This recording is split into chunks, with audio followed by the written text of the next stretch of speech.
하나님, 주님 예배합니다. 주님 찬양합니다. 주님께 경배 올려드립니다. 아버지, 우리의 찬양과 경배를 주님 받아 주옵소서. 우리의 왕이신 주님, 우리의 주인이신 주님, 우리가 주님께 가까이 나아갑니다. 아버지 오셔서 우리의 마음을 받아주시고 우리의 예배를 주님 홀로 받아 주옵소서.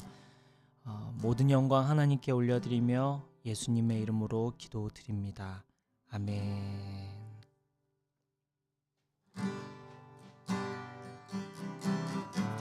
오늘 이곳에 계신 성령님, 우리에게 말씀하시고 우리를 가르치소서. 닫힌 우리 맘 열어주시고 주의 빛으로 밝혀 우리를 인도하소서. 다시 한번 오늘 이곳에 계신 성령님, 우리에게 말씀하시고 우리를 가르치소서. 닫힌 우리 맘 열어주시고 주의 빛으로 밝혀 우리를 인도하소서. 주님보다 앞서지 않고 겸손하게 주님의 말씀 기다리니 주님 손에 우리 드립니다. 사랑으로 인도하소서. 다시 한번 오늘 이곳에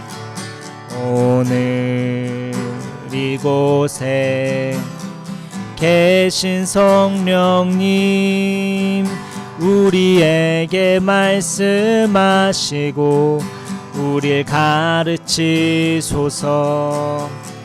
닫힌 우리 맘 열어주시고 주의 빛으로 밝혀 우리를 인도하소서. 주님보다 앞서지 않고 겸손하게 주님의 말씀 기다리니 주님 손에 우리 드립니다. 사랑으로 인도하소서. 마지막으로 한 번 더 주님보다 앞서지 않고 겸손하게 주님의 말씀 기다리니 주님 손에 우리 드립니다. 사랑으로 인도하소서. 주님 앞에 내가 서 있네. 주 앞에 내가 서 있네. 주는 거룩하신 하나님, 그 앞에 서 있네. 주님 앞에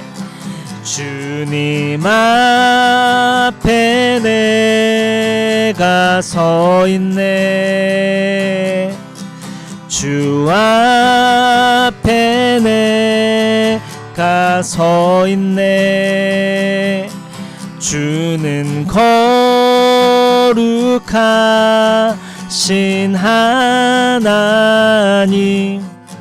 그 앞에 서 있네. 주님 앞에 내가 서 있네. 주 앞에 내가 서 있네. 주는 거룩하신 하나님 그 앞에 서 있네. 아름답고 놀라운 주 예수 말로 할 수 없네. 그 측량할 수 없는 위엄 주님과 같은 분 없네. 한없는 그 지혜와 사랑 그 누구도 다 알 수 없네. 아름답고 놀라운 주 예수 보좌에 앉으셨네. 주님 앞에 내가 서 있네. 주 앞에 내가 서 있네. 주는 거룩하신 하나님 그 앞에 서 있네. 주님 앞에 내가 서 있네. 주 앞에 내가 서 있네. 주는 거룩하신 하나님 그 앞에 서 있네. 마지막으로 한 번 더 주님 앞에 내가 서 있네. 주 앞에 내가 서 있네. 주는 거룩하신 하나님 그 앞에 서 있네.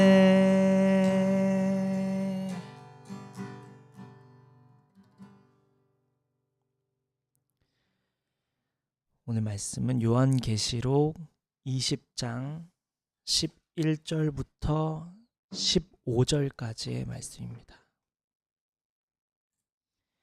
요한계시록 20장 11절부터 15절까지의 말씀입니다.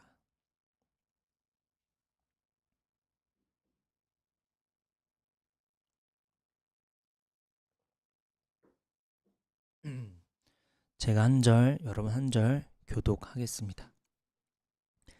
나는 크고 흰 보좌와 거기에 앉으신 분을 보았습니다. 땅과 하늘이 그 앞에서 사라지고 그 자리마저 찾아볼 수 없었습니다. 나는 또 죽은 사람들이 큰 자나 작은 자나 할 것 없이 다 그 보좌 앞에 서 있는 것을 보았습니다. 그리고 책들을 펴놓고 또 다른 책 하나를 펴놓았는데 그것은 생명의 책이었습니다. 죽은 사람들은 그 책에 기록되어 있는 대로 자기들의 행위대로 심판을 받았습니다. 바다가 그 속에 있는 죽은 사람들을 내놓고 사망과 지옥도 그 속에 있는 죽은 사람들을 내놓았습니다. 그들은 각각 자기들의 행위대로 심판을 받았습니다. 그리고 사망과 지옥이 불바다에 던져졌습니다. 이 불바다가 둘째 사망입니다. 이 생명책에 기록되어 있지 않은 사람은 누구나 다 이 불바다에 던져졌습니다. 아멘. 오늘 말씀은 세상 끝 마지막 심판이라는 제목으로 말씀을 나누겠습니다. 오늘 본문 말씀으로 이제 심판을 다루지 않게 되어 심판의 마지막 장면입니다. 우리 방금 읽었던 본문 말씀 11절 우리 한 번만 더 읽어볼게요. 11절 말씀입니다. 다 같이 시작. 나는 크고 흰 보좌와 거기에 앉으신 분을 보았습니다. 땅과 하늘이 그 앞에서 사라지고 그 자리마저 찾아볼 수 없었습니다. 크고 흰 보좌와 거기에 앉으신 분 하면 누가 떠오를까요? 예수 그리스도 혹은 하나님이죠. 문맥상 보좌에 앉으신 분, 여기 지금 성경 본문의 문맥상 보좌에 앉으신 분은 하나님이신데 사실은 예수 그리스도를 떠올리든 하나님을 떠올리든 크게 중요하지 않죠. 어차피 본질상 같은 분이기 때문입니다. 보좌에 앉아 계신 분은 보통 예수 그리스도를 떠올리는 게 자연스럽기 때문에 우리는 예수 그리스도라 칭하며 말씀을 살펴보도록 하겠습니다. 요한이 크고 흰 보좌에 앉으신 예수 그리스도를 봅니다. 그리고 예수님 주변을 살피니 땅과 하늘이 그 앞에서 사라지고 보이지 않는다고 하죠. 사라진 자리마저 찾을 수 없을 만큼 완전히 소멸됐습니다. 그 흔적이 완전히 없어졌습니다. 그 죄악에 물든 우주 만물은 더 이상 존재할 필요가 없어서 하나님께서 완전히 없애신 것입니다. 이렇게 보면 먼 훗날 우리의 마지막 날 하나님 앞에 남게 될 것은 무엇일까? 하나님 앞에 남겨질 것은 무엇일까? 무엇이 다 사라지고 그 흔적도 없어질까요? 저는 한때 게임에 빠진 적이 있었습니다. 고해성사하는 기분인데 초등학교 때였는데 아마 모르실 거예요. 다크세이버라는 RPG 게임이 있었어요. 몬스터를 잡을 때마다 경험치가 쌓이고 레벨업 할 때마다 사람들에게 많은 부러움을 샀죠. 그리고 무엇보다 여러 캐릭터를 동시에 키웠어야 했는데 이 캐릭터들을 다 레벨을 올리면 나중에 합체를 했었거든요. 그 합체하는 장면이 굉장히 화려하고 뿌듯한 마음을 주게 했습니다. 그런데 어느 날 중국인들이 다크세이버 게임에 유입되기 시작했고 각종 버그와 사기가 성행하기 시작했습니다. 그리고 얼마 지나지 않아 게임은 망해버렸죠. 그동안 게임에 쏟은 시간과 마음이 얼마나 허무하게 느껴지는지 몰랐습니다. 한동안 게임의 흥미를 잃게 됐어요. 한동안은. 그리고 중학생이 됐을 때였어요. 리니지라는 게임이 수많은 학생들을 넘어뜨렸죠. 당시 뉴스에서는 게임 리니지에 대한 문제가 보도되곤 했습니다. 냉장고를 팔아서 아이템을 샀다는 이야기, 남편이 아내 몰래 집을 담보로 대출을 받아 리니지 게임 아이템을 샀다는 이야기 등 논란이 많았죠. 또 리니지 덕분에라고 하는 건 좋지 않아요. 리니지 때문에 현피라는 게 생겼고 현재 실제로 만나서 싸우는 거 현피라고 부르는데 리니지에서 굉장히 많이 일어났었죠. 저는 겁이 많았기 때문에 리니지 게임하면 죽는 줄 알고 다른 게임을 했습니다. 무서워서 리니지는 못했어요. 라그나로크라는 RPG 게임이 있었는데 이 게임도 꽤 인기가 있었습니다. 중학생이었기 때문에 그 당시에는 굉장히 성실했고 끈기가 있었기 때문에 이전보다 더 게임을 잘했습니다. 소액이지만 약간의 돈을 투자하기도 했습니다. 그런데 이 게임에도 중국인이 유입되는데요. 각종 버그가 생기기 시작하고 이렇게 흔들리면서 이 게임을 즐기던 사람들이 또 속속들이 빠져나갔습니다. 라그나로크라는 게임이 서서히 망해갔어요. 결국엔 망했습니다. 또 시간과 마음 그리고 적은 금액이었지만 돈을 투자했던 게임이 또 없어지고 말았습니다. 두 번의 게임이 망하게 되면서 저는 게임의 흥미를 잃습니다. 그리고 중요한 교훈을 얻게 됩니다. 어차피 언젠가 없어질 것에 내 시간과 에너지 그리고 돈을 투자하는 게 무슨 의미가 있을까 생각하기 시작했습니다. 영원하지 않은 것에 시간과 마음, 돈을 쓰는 것은 어리석은 거구나 생각했습니다. 그런데 이런 것들이 게임뿐일까요? 인생을 살다 보면 이렇게 영원하지 않은 것들 투성이죠. 필요 없고 의미 없는 것에 무엇보다 하나님의 편에서 볼 때 중요하지 않은 것들이 인생 도처에 널려 있습니다. 우리는 이것을 좀 다른 관점으로 생각해 보고 싶습니다. 우리 인생에서 직장은 영원하지 않죠. 하지만 직업은 영원할 수 있습니다. 장이 중요한 게 아니라 업이 중요하죠. 내 인생에 어디에 시간과 마음을 써야 하는지 잘 돌아볼 필요가 있습니다. 혹시 우리가 장에 너무 많은 신경을 쓰고 있지는 않을까? 우리는 업을 생각해야 하죠. 또 이렇게 볼 수도 있습니다. 하나님은 우리가 어디에서 일하느냐보다 우리가 무슨 일을 하고 있는지를 보시죠. 무엇을 하고 있느냐가 중요합니다. 다윗이 양을 치고 있을 때 그 장소는 어디서나 보기 쉬운 흔한 장소였죠. 다윗이 만약 자신이 일하는 장소에 집중했다면, 내가 현재 있는 장소에 집중했다면 늘 불평뿐이었을 것입니다. 왜 이렇게 나를 부족한 곳으로, 왜 나를 이런 환경으로 부르셨을까? 왜 나를 이런 곳에서 일하게 하실까 생각했을 것입니다. 만약 장소에 집중했다면 말입니다. 하지만 다윗은 자신에게 주어진 업, 자신의 일에 집중했습니다. 결국 하나님은 다윗이 하는 일을 통해 이스라엘 백성을 구하시죠. 다윗이 했던 일, 양치기가 결국 골리앗을 치게 됩니다. 그러니 없어질 것에 마음과 시간과 돈을 쓰지 않고 영원한 것이 무엇인지 분별해 가며 살아야겠습니다. 하나님 앞에서 쓰임받을 만한 업, 일이 무엇인지 집중하고 장소와 환경에 흔들리지 말아야 합니다.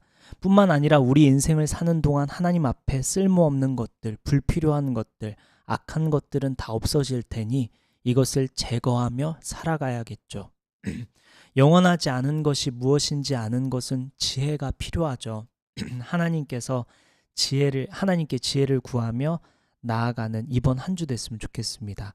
영원할 것에 마음과 시간을 쓰는 우리 이번 한 주가 됐으면 좋겠습니다. 자, 오늘 본문 11절을 보니 예수 그리스도께서 크고 흰 보좌에 앉아 계시는 것을 요한이 보죠. 그리고 예수님 주변을 살펴보니 땅과 하늘이 흔적 없이 사라져 없는 것을 보게 됩니다. 그리고 이어서 요한이 어떤 장면을 보게 되는지 12절 함께 보겠습니다.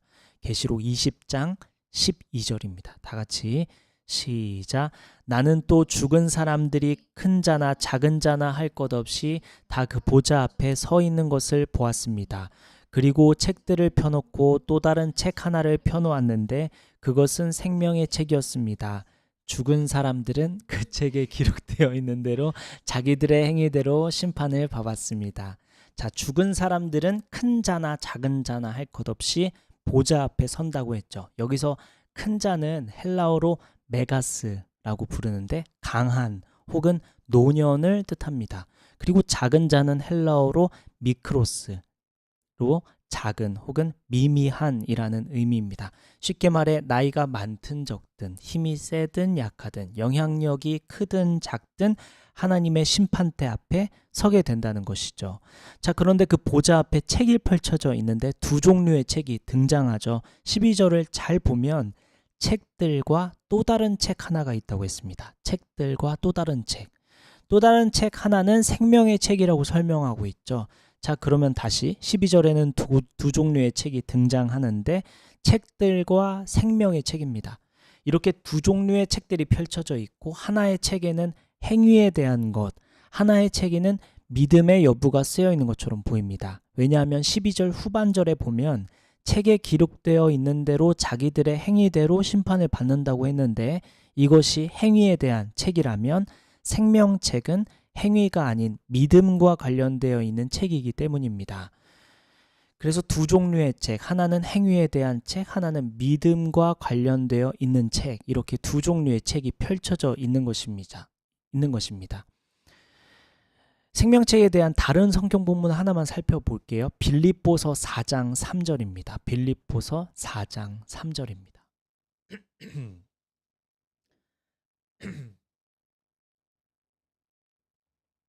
빌립보서 4장 3절. 다 같이 시작. 그렇습니다. 나의 진정한 동지여, 그대에게도 부탁합니다. 이 여인들을 도와주십시오. 이 여인들은 글레멘드와 그 밖에 나의 동역자들과 더불어 복음을 전하는 일에 나와 함께 애쓴 사람들입니다. 그들의 이름은 생명책에 기록되어 있습니다. 빌립보서 보니까 믿음의 동지들, 믿음의 사람들에 대해 묘사할 때 그들의 이름이 생명책에 기록되어 있다고 합니다. 생명책에 기록됐다는 말은 믿음으로 구원받은 사람들, 예수 믿는 사람들을 지칭할 때 쓰이죠. 그러니 생명책이 펼쳐져 있다는 것은 믿는 사람들의 이름, 그들의 리스트가 기록되어 있다는 것을 알 수 있겠죠. 자, 다시 오늘 본문에는 두 종류의 책이 나온다고 했습니다. 하나는 생명책이고 하나는 책들이라고 했죠. 생명책은 믿음의 여부가 기록되어 있을 것이고 또 다른 하나는 행위에 대한 기록일 것입니다. 근거는 계시록 20장 12절 본문을 보니 생명책과 또 다른 책이 등장하는데 책에 행위가 기록되어 있다고 했으니 생명책은 행위와 관련된 책이 아닐 것이기 때문에 다른 하나는 행위에 대한 책이고 하나는 믿음의 여부가 기록되어 있을 것이라고 우리가 방금 확인했죠. 오늘 본문 12절 한 번 더 보겠습니다. 한번 자세히 다시 한번 다 같이 읽을까요? 시작. 나는 또 죽은 사람들이 큰 자나 작은 자나 할 것 없이 다 그 보좌 앞에 서 있는 것을 보았습니다. 그리고 책들을 펴놓고 또 다른 책 하나를 펴놓았는데 그것은 생명의 책이었습니다. 죽은 사람들은 그 책에 기록되어 있는 대로 자기들의 행위대로 심판을 받았습니다. 12절 본문의 핵심은 믿는 자나 그렇지 않은 자나 행위대로 심판받는다는 이야기를 하고자 하는 것입니다.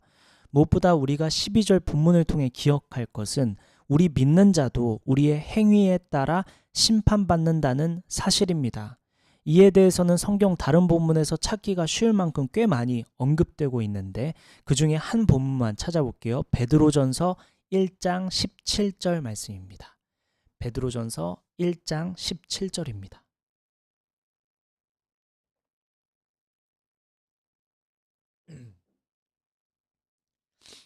다 같이 시작.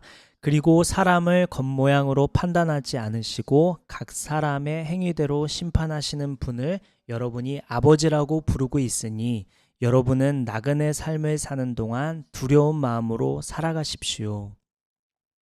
구원받았으니 아무렇게나 행동하고 살아도 된다고 생각하는 것은 성경과 다른 메시지죠. 오히려 구원받았으니 더 하나님 백성답게 하나님 아버지의 자녀답게 살아가는 것이 마땅하다고 성경은 말합니다.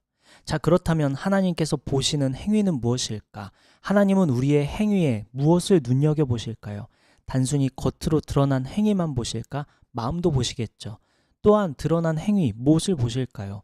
오늘날 사람들이 만들어 놓은 그리스도인이라면 이런 모습이어야 해 라면서 겉모습을 논하곤 하는데 예를 들어 술을 마시지 않는 것, 담배를 피지 않는 것, 문신을 하지 않는 것, 욕을 하지 않는 것 뭐 등등 여러 가지 있죠. 뭐 주일날 빠지지 않는 것, 뭐 헌금하는 것 등 하나님이 이러한 행위를 보실까?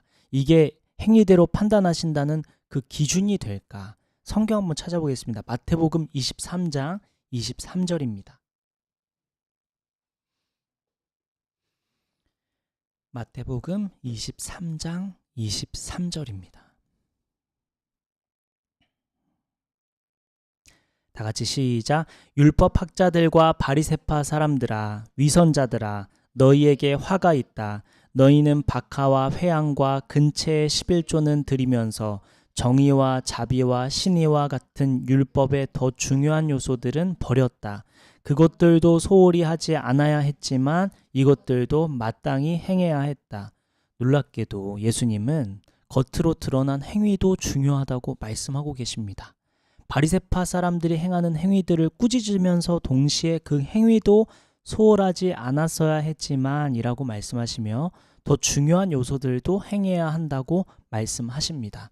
즉 바리새파 사람들이 행하는 행위에 대해서 하지 말아야 한다는 말씀이 아니죠. 겉으로 드러난 행위도 행해야 한다고 하셨습니다. 사무엘상 16장 7절을 보면 하나님은 중심을 보신다고 하셨죠. 우리는 이 말씀으로 인해 마음이 중요하니까 드러난 행위는 중요하지 않다고 극단적인 생각을 하곤 합니다. 그러나 균형 있는 것은 마음뿐 아니라 그 겉으로 드러난 행위도 중요하죠. 그렇다고 해서 우리 아까 나눴던 우리 오늘날 우리가 그리스도인이라면 마땅히 행해야 돼 라고 하는 모습들이 주님이 보시는 기준일까? 그것은 또 달리 생각해 봐야 될 문제죠. 단순히 우리가 술 안 마시면 좋은 그리스도이냐라고 할 수 있을까요?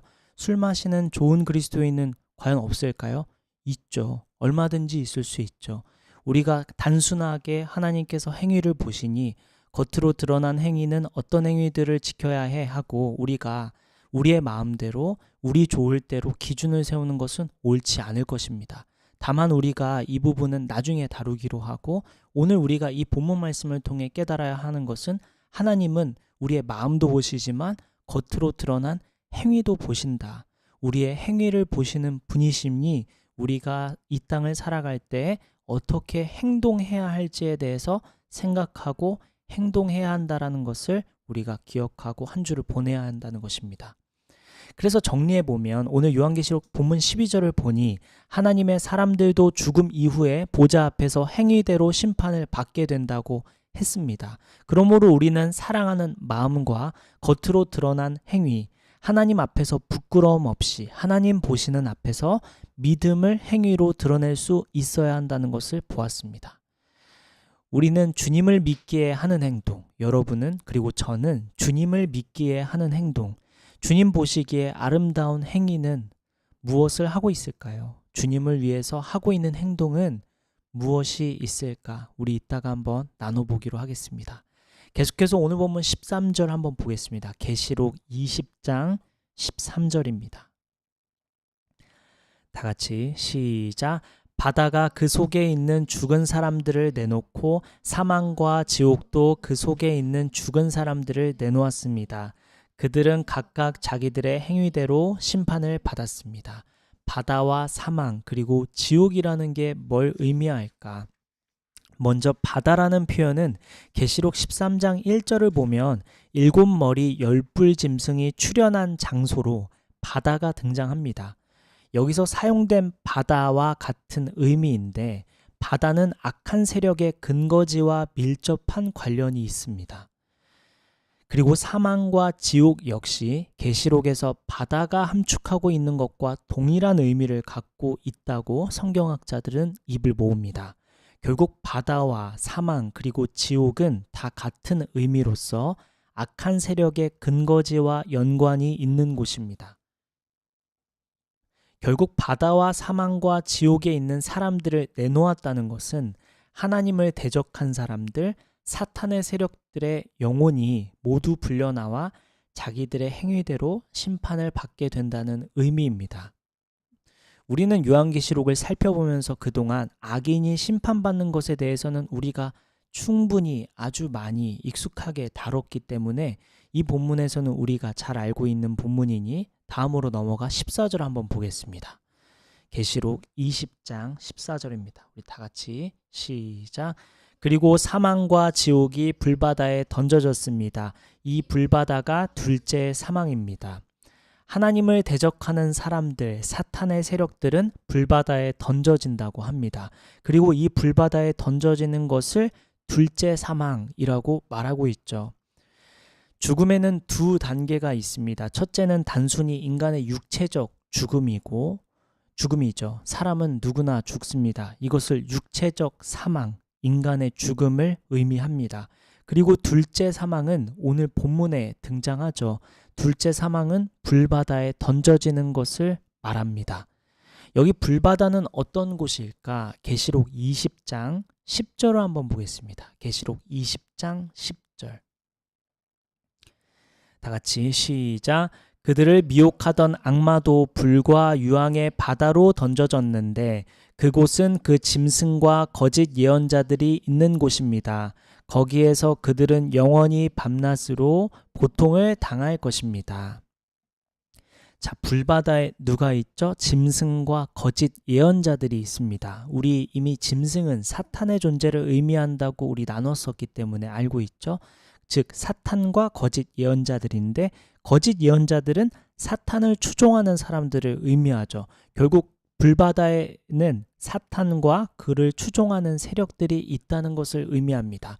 그리고 거기서 영원히 밤낮으로 고통을 당한다고 합니다. 네, 감사합니다.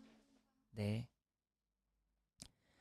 자, 다시 사망은 두 단계가 있죠. 첫째는 단순히 인간의 육체적 죽음이고 둘째는 불바다에 던져지는 것입니다. 그런데 불바다에는 사탄과 그를 추종하는 자들이 있는 곳이죠. 그런데 그곳에 누가 없죠. 하나님이 없습니다. 그래서 둘째 사망을 성경학자들은 하나님과의 단절이라고 표현합니다. 둘째 사망은 하나님과의 단절입니다. 그래서 하나님이 없는 곳을 지옥이라고 말하는 것입니다. 지옥은 영원히 고통받는 곳, 뜨거운 불이 있는 곳 등 여러 방면으로 설명하지만 핵심은 거기에 있지 않죠. 지옥의 핵심은 하나님이 없다는 것입니다. 지옥은 하나님과 단절된 곳입니다. 결국 하나님과의 단절이 심판인 것이죠. 자, 우리는 이 지점에서 마지막으로 오늘 본문을 통해 오늘 본문 말씀들을 통해 생각해 볼 점을 발견하게 됩니다. 지옥은 하나님과 단절된 곳이라고 했죠. 오늘날 우리는 능동적으로, 적극적으로, 자발적으로 지옥에 머물려고 하는 것 같습니다. 하나님과의 단절을 원하고 하나님과의 단절이 익숙해지며 하나님과의 단절을 통해 자유로움을 느낍니다. 하나님과의 단절이 바로 지옥인데도 불구하고 능동적으로, 자발적으로, 적극적으로 지옥에 살고 싶어 합니다. 우리의 일상 속에 하나님과의 단절은 없습니까? 우리의 일상에 하나님은 어디 계십니까? 우리의 인생의 중심에, 삶의 중심에 정말 하나님이 계십니까? 아니면 하나님을 밀어내고 지옥을 살고 있지는 않습니까? 써놓긴 했는데 제가 이걸 외국에 이런 말이 있다고 하는데 영어인데 A frog in a pot of slowly boiling water, 일명 냄비 속 개구리. 이게 외국인들이 쓰는지 모르겠어요. 써 있다고 하니까 서서히 데워지는 물 속에 머물다가 자신이 죽는 줄도 모르는 개구리라는 뜻이죠. 마치 우리는 하나님 없는 곳에서 자유로움을 느끼다가 자신이 죽는 줄도 모르고 서서히 죽어가고 있지는 않을까. 이번 주 주중에 우리 교회를 생각하며 제가 묵상하고 기도하는데 저를 포함해서 주님께서 우리에게 우리 모두가 영적으로 잠자고 있다라는 말씀을 저에게 주셨어요. 예수께서 잡히시던 날 밤 제자들과 함께 산을 올라 기도하실 때 밤이 깊어 제자들이 졸고 있죠. 예수님께서 곧 고난당하시는 줄도 모르고 예수께서 곧 십자가에 달리시는 줄도 모르고 제자들은 잠에 취해 기도하지 못합니다. 예수님은 제자들을 한번 깨우죠. 근데 제자들은 곧 잠들고 맙니다.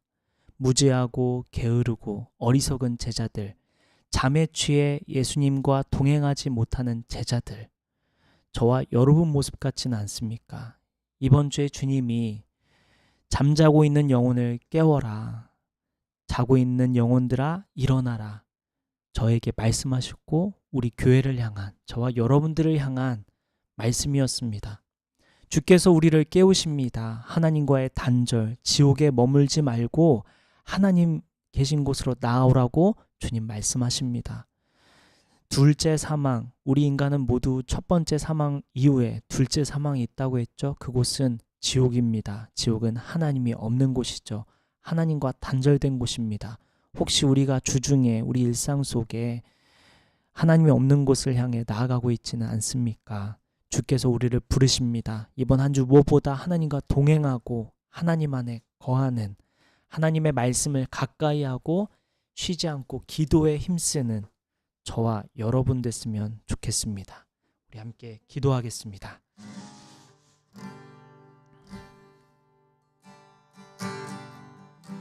우리 첫 번째 기도할 때 우리 말씀을 놓고 기도할까요? 이 말씀을 통해 주님은 여러분에게 어떤 말씀 하고 계십니까?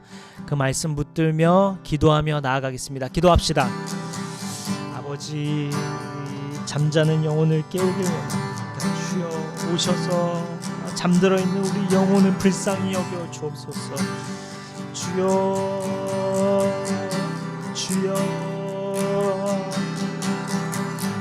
아버지, 우리의 영혼을 깨워주시옵소서. 성령님, 우리의 영혼을 깨워주시옵소서. 와야와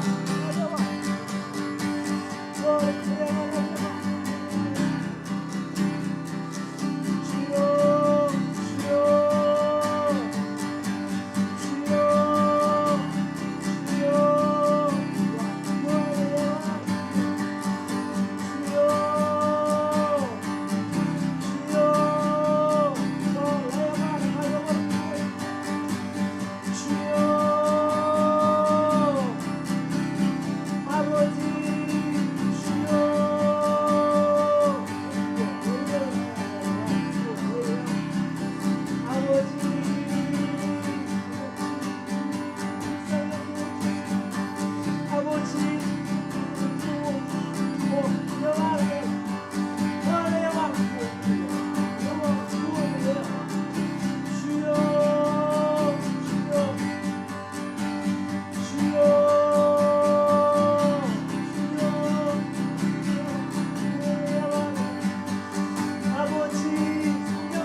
아버지 오시옵소서. 아버지 오시옵소서. 아버지 오시옵소서. 아버지 오시옵소서. 아버지 오시옵소서. 주여 주여. 아버지, 우리 마지막으로 한 가지만 기도하고 마칠 텐데 여러분 개인 기도 제목 가지고 나아갑시다. 또한 서로의 기도 제목을 놓고 기도하며 나아갑시다. 서로의 이름을 불러가며 서로의 얼굴을 떠올리며 우리 서로의 기도 제목 놓고 우리 자신의 기도 제목 놓고 우리 함께 기도하며 나아가겠습니다. 기도합시다.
살아계신 하나님, 그 하나님 앞에 우리가 서 있습니다. 우리의 왕이신 하나님, 우리의 주인이신 하나님, 그 하나님 앞에 우리가 서 있습니다.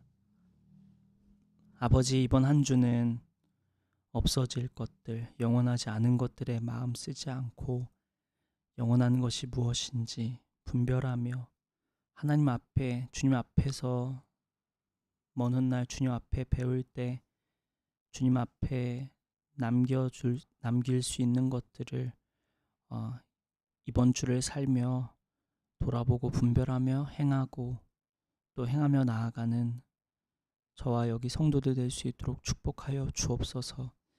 아버지, 무엇보다도 한 주를 살면서 주중의 일상 속에서 하나님이 없는 지옥처럼 우리가 하나님과의 단절을 우리가 능동적으로 자발적으로 나아가고 있지는 않은지요. 주중의 삶에서 우리가 쉬지 않고 기도하고 또 날마다 말씀 앞에 서서 주님의 뜻을 분별해 나아가는 저와 여기 성도들 될 수 있도록 주님 축복하여 주옵소서. 아버지, 우리는 약합니다. 우리가 오늘 결단하지만 또 주중에 또 잊어버리고 또 놓칩니다. 성령님 오셔서 우리를 불쌍히 여겨주시고 우리에게 주님을 향해 나아갈 수 있도록 힘주시고 지혜 주시고 은혜를 베풀어 주옵소서. 한 주 동안 이렇게 성령님을 의지하며 기도하고 말씀에 힘쓰는 우리 모두가 되게 하여 주시고 그렇게 인도하실 주님 찬양합니다. 이 모든 말씀 우리의 길이요 진리요 생명이신 우리를 위하여 죽으시고 다시 사신 우리의 왕이신 우리의 전부이신 예수님의 이름으로 기도드립니다. 아멘. 축도하겠습니다. 이제는 우리 주 예수 그리스도의 은혜와 하나님의 크신 사랑과 성령님의 감화 감동 교통 역사하심이 한 주 동안 쉬지 않고 기도하고 말씀 앞에 서기로 결단하는 영원한 것을 붙들며 살아가기로 결단하는 저와 여기 모인 성도들, 온라인으로 예배하는 모든 성도들 머리 위에 지금부터 영원까지 함께 해주시기를 간절히 기도하며 축원하옵나이다. 아멘.